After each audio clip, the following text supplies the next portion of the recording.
Palavra da Verdade, com Hernandes Dias Lopes. Irmãos queridos, vamos abrir a palavra de Deus, por gentileza, na carta do apóstolo Paulo aos Efésios, capítulo 5, versos 18 a 21. Efésios, capítulo 5, versos 18 a 21.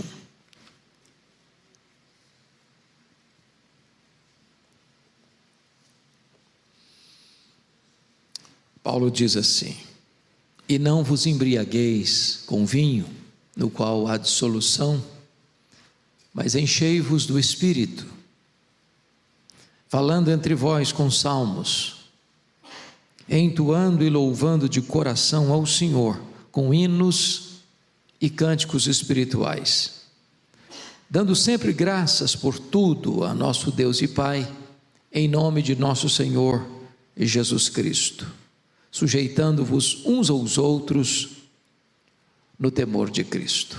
Amém. Bom, eu gostaria de iniciar contando para vocês como é que a igreja de Éfeso surgiu. Paulo estava na sua terceira viagem missionária.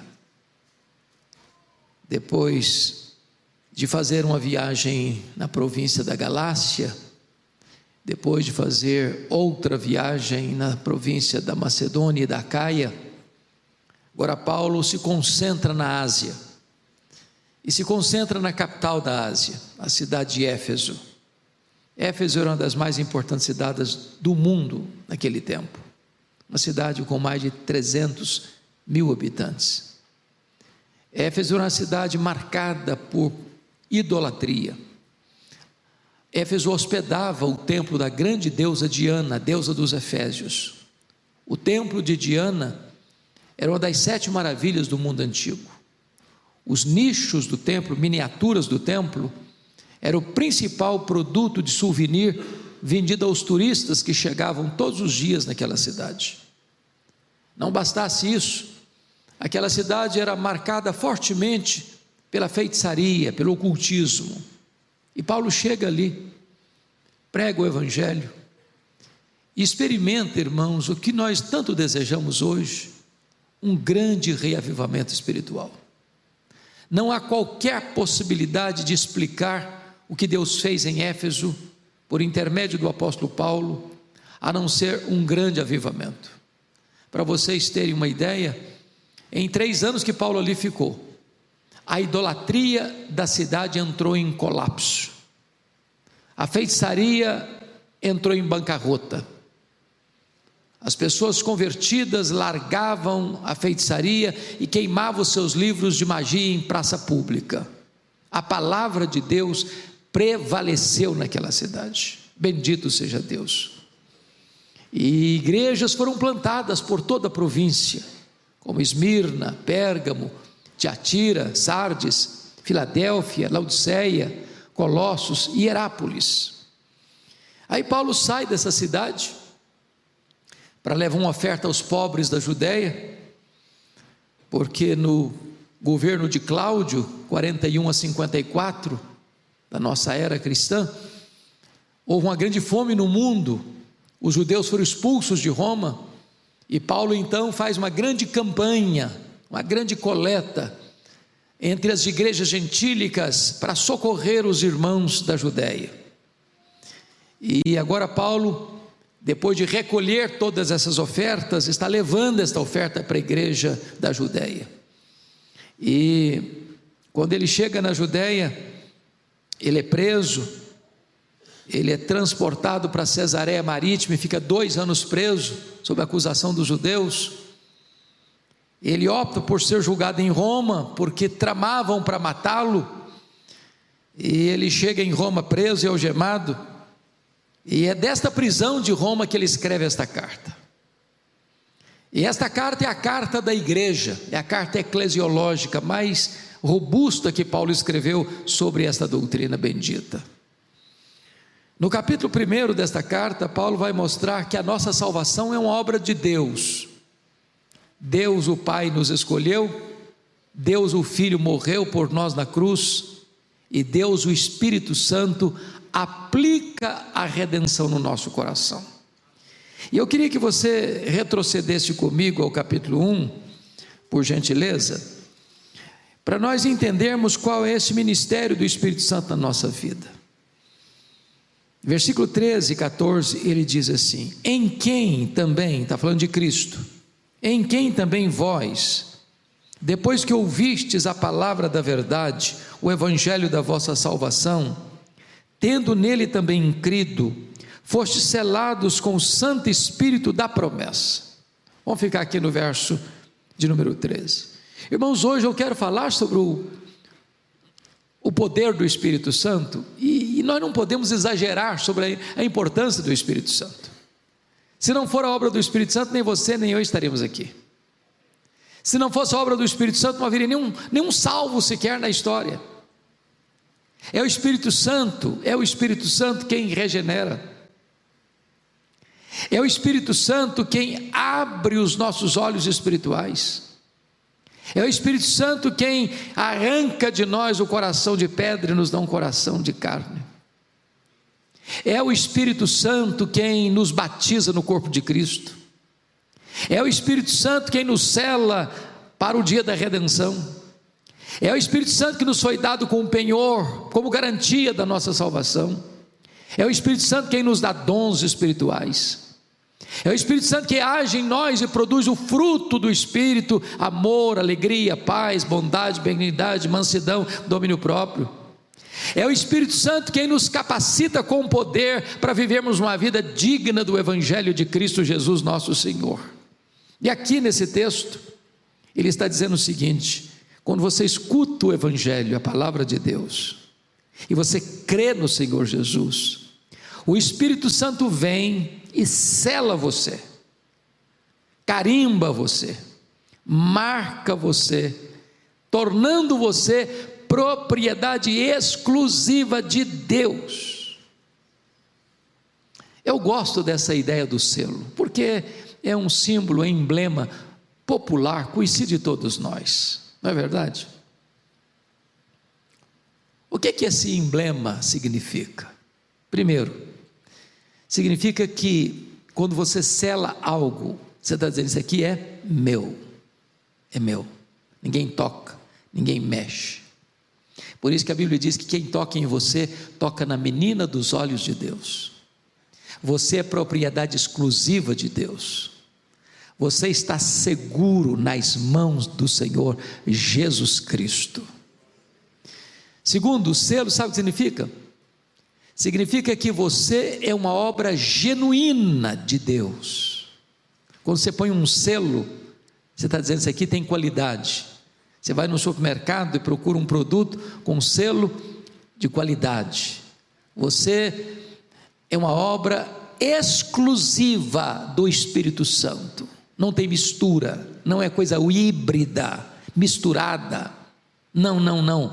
O que foi feito em você é obra de Deus, não é autossugestionamento. Você não é um crente porque um dia você estava pensando, refletindo, cogitando, filosofando, e aí você descobriu que é maravilhoso ser crente, então eu resolvo ser crente. Não, o que aconteceu em você é obra do Espírito Santo. Mas em terceiro lugar, o selo, amados, significa que o que foi feito em você é algo inviolável. Inviolável. E aí o Espírito Santo trabalha aquilo que nós chamamos de segurança da salvação. O Espírito de Deus testifica com o nosso espírito de que nós somos filhos de Deus. Segurança da salvação, certeza da vida eterna. Aí diz no versículo 14 do capítulo 1 assim: o Espírito Santo, o qual é o penhor da nossa herança, até o resgate da sua propriedade em louvor da sua glória. E essa palavra penhor é outra palavra muito conhecida nossa, né? Muito uma palavra comercial e também uma palavra relacional. O penhor era naquela época conhecido como um anel de noivado.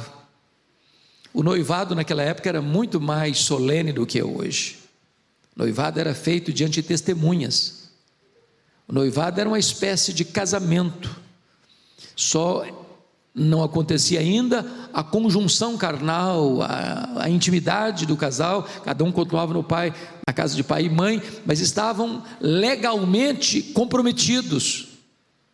Como Deus não é homem para mentir, como Deus não faz um compromisso sem cumpri-lo, como Deus não faz um pacto e uma aliança e quebra este pacto, essa aliança, quando você ouviu o Evangelho e foi convertido, o Espírito Santo foi dado para você como uma garantia solene, segura, inquebrantável. Deus diz o seguinte: o que eu comecei a fazer em você, eu vou completar até o dia de Cristo Jesus. Eu não vou desistir de você, eu não vou abrir mão de você, eu não vou largar você no meio do caminho, eu não vou começar a fazer uma obra e largar para lá. O grande escultor Miguel Ângelo, que fez obras tão magníficas, as mais conhecidas, Moisés e Pietà, ele começou cerca de 32 obras, só completou 14. Deus não é assim. Deus não começa um projeto e larga para lá. Deus não faz rascunhos nos seus projetos. O que Deus começa, Deus termina. Então a primeira obra do Espírito Santo na minha e na sua vida é a obra da segurança da nossa salvação. Agora olha comigo por favor, capítulo 3, por gentileza, versículo 16 e 17, capítulo 3, 16 e 17, para que segundo a riqueza da sua glória, vos conceda que sejais fortalecidos com poder, mediante o seu Espírito no homem interior, e assim habite Cristo no vosso coração pela fé. Irmãos amados, agora é uma outra área da ação do Espírito Santo, que é revestimento de poder. Eu preciso de poder, sou muito fraco, tenho fraquezas físicas, tenho fraquezas emocionais, tenho fraquezas morais, tenho fraquezas espirituais. Se o Senhor me deixar rendido à minha própria sorte, eu pereço. E você também. A Bíblia diz que Deus conhece a nossa estrutura e sabe que somos pó. Mas eu quero dizer a você que o Espírito Santo nos é dado para nos revestir de poder. Aliás, o Senhor Jesus Cristo, antes de ir para o céu, disse para os seus discípulos: permanecei na cidade, até que do alto sejais revestidos de poder. Antes de enviar a igreja ao mundo, Jesus enviou o Espírito Santo à igreja, e esta ordem nunca pode ser alterada. Então o Espírito Santo nos foi dado, irmãos, para nos dar poder. Poder para viver, poder para morrer, poder para perdoar, poder para pregar, poder para abrir os olhos e ver o mundo como campo que precisa ser alcançado. Agora notem, por favor, o que está escrito. Esse poder é para nos fortalecer, para que sejais fortalecidos com poder. Fortalecidos. Agora, como assim? Ele responde: mediante o seu Espírito. Onde? No homem interior. Então note que esse poder não é uma coisa assim espetaculosa, sensacionalista. Não, esse poder é aqui dentro de você, é no seu interior, que transborda nas suas palavras, nas suas ações, nas suas reações, na sua dinâmica de vida, lá dentro da sua casa, lá no seu trabalho, lá na sua convivência, lá nos seus relacionamentos. Mas chama atenção, porque aqui tem uma expressão que precisa ser compreendida. Como é que eu posso saber que uma pessoa está cheia do Espírito Santo? Qual é a evidência disso? Esse texto responde assim: e assim habite Cristo no vosso coração, e assim, fortalecidos com poder mediante o seu Espírito no homem interior, e assim habite Cristo no vosso coração pela fé. Eu chamo a sua atenção para essa palavra habite, porque você está cheio do Espírito Santo quando Cristo habita no seu coração pela fé. A evidência de uma pessoa cheia do Espírito Santo é se Cristo é o dono, é o Senhor da vida dela, se ela é governada por Cristo. Eu gosto, pastor Arival, de um livro de J. Packer, Na Dinâmica do Espírito, um dos melhores livros que eu já li. Se você não leu, vale a pena ler esse livro, Na Dinâmica do Espírito, de J.I. Packer. E ele diz o seguinte, que o ministério do Espírito Santo é o ministério do holofote. Você anda por São Paulo à noite, de vez em quando você vê algum monumento, algum prédio significativo e uma luz incidindo. Um dia está azul, outro dia está amarela, outro dia está verde, mas você não vê aquela luz está escondida. O holofote está lá escondido, mas aquela luz projeta sobre o monumento, sobre o edifício. O que importa é mostrar o edifício. O ministério do Espírito Santo não é mostrar a si mesmo, o ministério do Espírito Santo é mostrar Jesus. Ele aponta para Jesus, ele glorifica Jesus, ele exalta Jesus. Quando é que você sabe que você está cheio do Espírito Santo? É quando Jesus está plenamente habitando no seu coração pela fé. Agora, a palavra habitar, ela é muito curiosa, porque há duas palavras no grego para habitar. A palavra grega é katoikel e a palavra grega paroikel, são parecidas, katoikel, paroikel. Katoikel é habitar de forma temporária. É um hóspede que chega num hotel para passar uma noite ou 2 dias, uma semana, mas ali não é a sua casa, ali não é a sua residência, ali ele não vai permanecer, ali ele não é o dono, ali ele não pode fazer reformas, ali ele não pode fazer mudanças, ali ele está apenas usufruindo aquele espaço por um tempo, mas ele vai embora, ele não tem compromisso com aquele local. A outra palavra, a palavra paroikel, é habitar permanente. Você é o dono da casa, você mora nessa casa, você vive nessa casa, você é o dono dessa casa, você pode fazer reformas nessa casa, você pode fazer o que Neemias fez com os móveis de Tobias, jogar os móveis de Tobias fora dessa casa, aquilo que não agrada você descarta dessa casa, aquilo que é necessário você traz para essa casa. A casa é sua, ela é sua residência permanente. É exatamente a palavra que aparece aqui. Sabe quando você sabe que está cheio do Espírito Santo?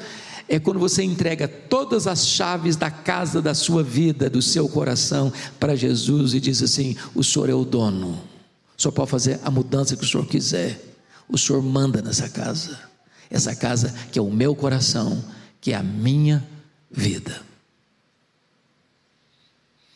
Mas agora, vá comigo, por gentileza, para o capítulo 4, verso 30, porque é uma outra fala de Paulo sobre o Espírito Santo. Ele diz assim: e não entristeçais o Espírito Santo de Deus, no qual fostes selados para o dia da redenção. E o contexto aqui, meus irmãos, de não entristecer o Espírito Santo, começa lá no 25, é deixar a mentira, é falar a verdade, é tomar conta do coração para que você não se ire descontroladamente, que você não dê lugar ao diabo, você não furtar, você trabalhar, não sair da sua boca a palavra torpe, mas só que for digna e pronta para edificação. É você alargar a amargura, a cólera, a gritaria, a blasfêmia, a malícia, essas coisas todas que estão ao redor do versículo 30, entristece o Espírito Santo. Por que o Espírito Santo habita em você? Me permita explicar isso melhor. Quando você entrou nesse local aqui, esse local aqui nós chamamos de templo, de santuário. Há coisas que aqui você não faz. Aqui não é um campo de futebol, aqui não é um teatro, aqui não é uma praia, aqui não é um shopping center. Aqui você toma cuidado com os seus gestos, com as suas palavras, porque você respeita esse lugar, e deve respeitar mesmo. Mas a Bíblia diz que Deus não habita em casas feitas por mãos humanas. Sabe qual é o templo que Deus habita? É a sua vida, é o seu corpo, é o seu coração. Só que quando a Bíblia diz que o seu corpo é o santuário do Espírito, a palavra grega não é santuário, porque a ideia é do templo judaico. E você sabe que o templo judaico tinha o lugar, o pátio dos gentios, tinha o lugar santo e tinha o lugar santíssimo.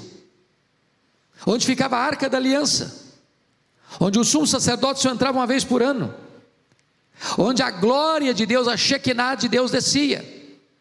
A palavra lá que diz que o seu corpo é o santuário do Espírito Santo, significa que o seu corpo é o santo dos santos, onde a glória de Deus habita. E se o Espírito Santo, que é uma pessoa, a pessoa divina, habita dentro de você, dentro de mim, eu não posso viver de tal maneira incoerente com a ação do Espírito Santo, porque se fizer isso, ele se entristecerá.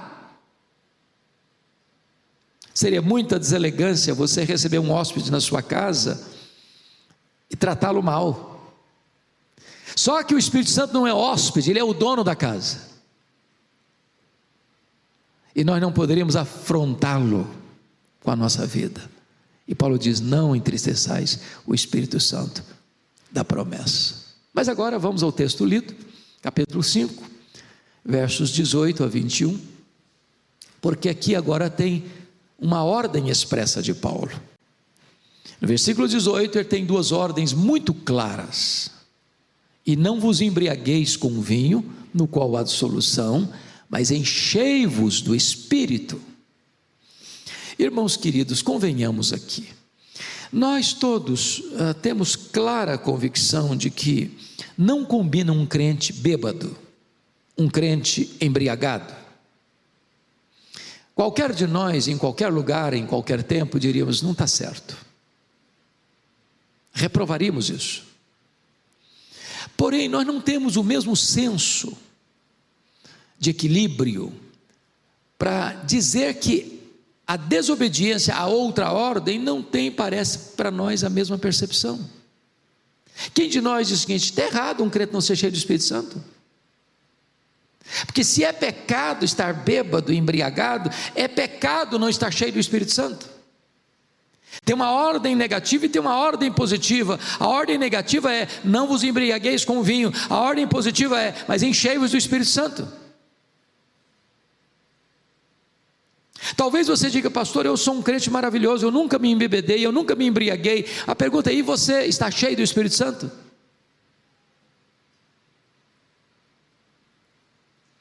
Notem vocês que nesse texto existe uma comparação superficial e existe um contraste profundo. Qual que é a comparação superficial? É que tanto uma pessoa embriagada quanto uma pessoa cheia do Espírito Santo, ela está sob controle de algo ou de alguém. Uma pessoa bêbada está sob o controle do álcool, ela vai falar coisa que não deve falar, ela vai agir de maneira que não deve agir, ela vai ter um comportamento que não é adequado, ela vai ter situações que não é natural dela, porque ela está sob o efeito do álcool. O álcool é um ladrão de cérebros, é o principal responsável por crimes passionais, por acidentes de trânsito, por destruição de famílias.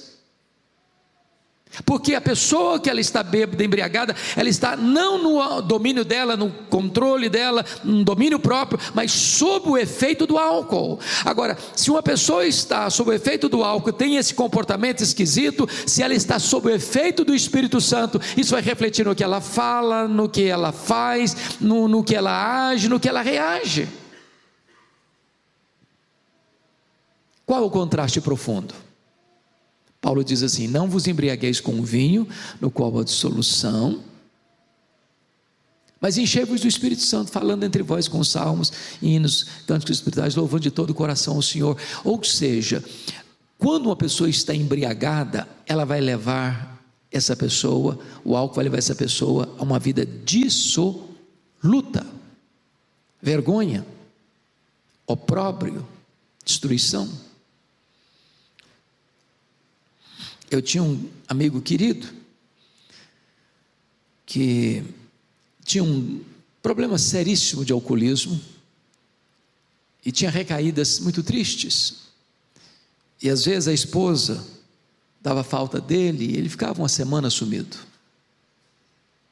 Ela ia procurá-lo e às vezes achava nos lugares mais escondidos da cidade, dentro de um boteco mais sujo da rua, caído, bêbado, e tinha que carregá-lo para casa, sujo, cheio de vômito, para dar um banho, para se recuperar. Produz dissolução, tristeza, dor, vergonha. Paulo diz: não vos embriagueis com vinho. Mas eu não estou falando dos botecos da vida.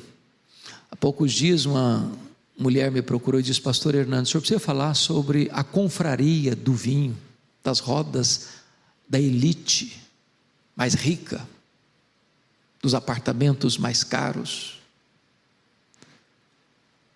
daqueles que têm muito dinheiro e gastam 10 mil reais numa garrafa de vinho, e se alienam do casamento, e se afastam dos filhos, e jogam a família num pântano de solidão e desespero, casamentos acabando, filhos deixados de lado.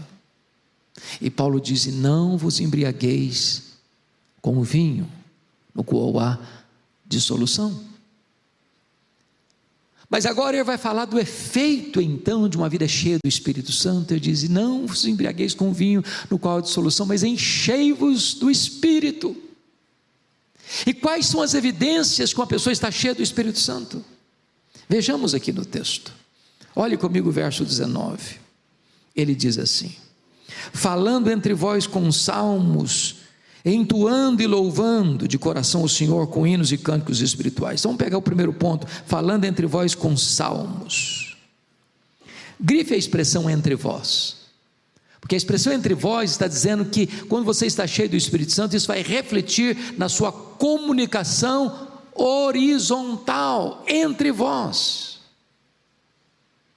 Uma pessoa cheia do Espírito Santo, ela é doce no falar, tem graça na sua voz, tem edificação nas suas palavras, tem polidez no seu trato,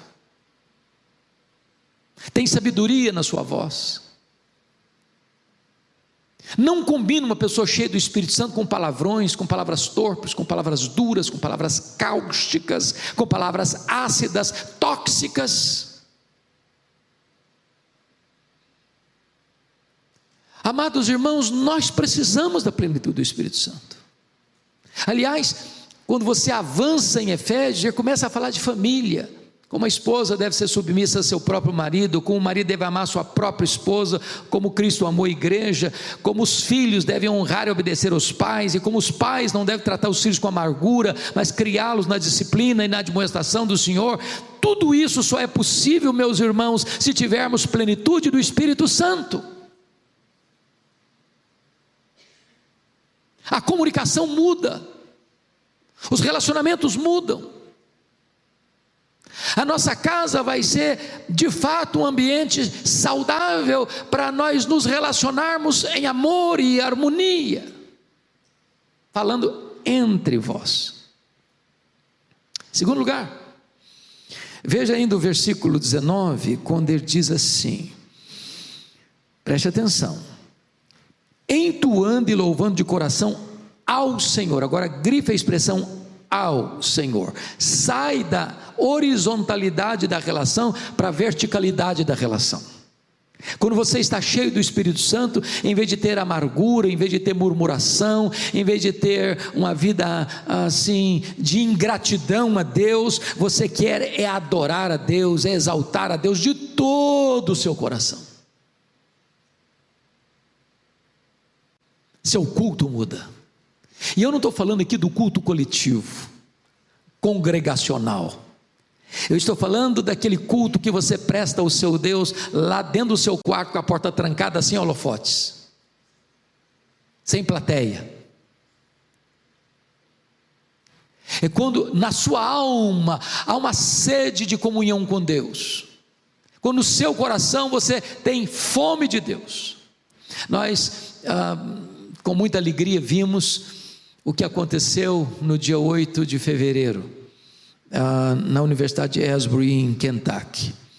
Eu tive a bênção, pastor Ivaldo, de falar com alguns colegas que ali estiveram. Eu tive 3 pastores amigos meus que lá estiveram: pastor Samuel Vitalino, pastor Valdir Reis, pastor Elias Medeiros. os 3 pastores presbiterianos, homens de Deus que tenho respeito por eles. E o que eles me testificaram, que me marcou muito, não foi nem o que estava acontecendo lá dentro da capela, mas é o que estava acontecendo fora da capela. Uma cidade de 8 mil habitantes, plantada no coração de várias fazendas, e caravanas da América toda indo para lá, gente de outros países indo para lá, temperatura abaixo de 0 grau, às vezes 4 graus negativos, filas quilométricas, demorando-se às vezes de 3 a 7 horas na fila para entrar na capela, ninguém murmurando, ninguém reclamando, um senso da presença de Deus, uma alegria indizível e cheia de glória tomando conta das pessoas. Esse sentimento, meus amados irmãos, de adoração, de todo o coração, louvando ao Senhor. Só o Espírito Santo pode produzir isso. Hoje, pastor, eu fiquei tão feliz, eu estou no aeroporto de Vitória, vindo para cá, e aí um casal vem, me dá um abraço, e disse: pastor Hernandes, me permita compartilhar o que Deus está fazendo? Eu falei: por favor, me conte. Ele diz: domingo agora, aliás, na semana do carnaval, sexta-feira, a igreja não fez retiro, reuniu-se no templo, e na sexta-feira à noite eles começaram a reunião de oração, e a reunião não terminou até hoje, ele foi para casa, ele tocava um instrumento, tocava violão na hora do louvor, e quando eu chego em casa, já tarde da noite, ele ficou sabendo que a reunião continuava na igreja, e ele tomou um banho e voltou para a igreja. Ele falou: eu estou pesaroso porque eu tinha uma viagem, estou saindo de viagem para minha esposa, para fora do Brasil, e eu gostaria de estar lá, porque a reunião está lá até hoje. As pessoas não querem sair da presença de Deus, de coração louvando ao Senhor. Irmãos, quando o Espírito Santo vem, o culto é uma delícia, cantar ao Senhor é um deleite para a alma, o céu desce à terra, a alegria de Deus invade o coração, o culto não fica aquela coisa que você fica doido para terminar, porque você não aguenta mais, é uma coisa programada, rigorosamente programada, não pode passar um minuto que as pessoas se estressam. Oh, amados irmãos, nós precisamos do poder e da plenitude do Espírito Santo, para que Deus seja o amado da nossa alma, o prazer do nosso coração, o deleite da nossa vida. Sou grato a Deus porque esta igreja, por convocação do nosso pastor Arival, dia 12 agora, está planejando, louvado seja Deus, ter um tempo de oração, começando às 8 horas da manhã, indo até às 20 horas, e isso é o planejamento humano, mas se Deus quiser, passa a noite, passa a madrugada, passa a semana. Mas notem comigo uma terceira característica de uma pessoa cheia do Espírito Santo, versículo de número 20, dando sempre graças por tudo a nosso Deus e Pai, em nome de nosso Senhor Jesus Cristo. Irmãos, dar graças em tudo não é simples e nem é fácil, nós não temos condições de fazer isso, a não ser que o Espírito Santo nos encha, nos revista e nos capacite. Mas esse senso de entender que Deus está no controle, que Deus é soberano, e ainda que a providência seja carrancuda, a face de Deus é sorridente sobre nós, e você começa a dar graças a Deus, graças a Deus, graças a Deus. Eu não sei se você veio aqui hoje e tem motivos para dar graças a Deus, mas o simples fato de você e eu estarmos aqui é motivo solene e eloquente, porque a Bíblia diz que nele vivemos, nos movemos e existimos, Ele quem nos dá vida, a respiração e tudo mais. É Deus quem dá vida, é Deus quem dá saúde, é Deus quem dá o pão, é Deus quem dá a veste, é Deus quem dá a casa, é Deus quem dá a família, é Deus quem dá os amigos, é Deus quem dá a igreja, é Deus quem dá a salvação. Tudo provém de Deus, e você deve ter um coração grato ao seu Deus. Mas finalmente, você quer saber se uma pessoa está cheia do Espírito Santo? Se embriaguez produz dissolução, A plenitude do Espírito Santo produz comunhão, produz adoração, produz gratidão. E em quarto lugar, produz, segundo o versículo 21, olha aí comigo, sujeitando-vos uns aos outros no temor de Cristo. Produz uma vida de humildade e serviço. Não combina crente cheio do Espírito Santo de nariz empinado. Não combina. Onde tem soberba, o Espírito Santo não está presente. Onde tem altivez de coração, o Espírito Santo não está presente. Onde se olha o outro de tamanco alto, o Espírito Santo não está presente. O Espírito Santo nos leva até o Espírito de Cristo, que sendo Deus não julgou como usurpação ser igual a Deus. Antes a si mesmo se esvaziou, assumindo a forma de servo. Ele não veio para ser servido, ele veio para servir. Ele diz: aprendei de mim, porque eu sou manso, sou humilde de coração. Que Deus nos ajude, queridos, a sermos homens, mulheres, cheios do Espírito Santo de Deus. Amém.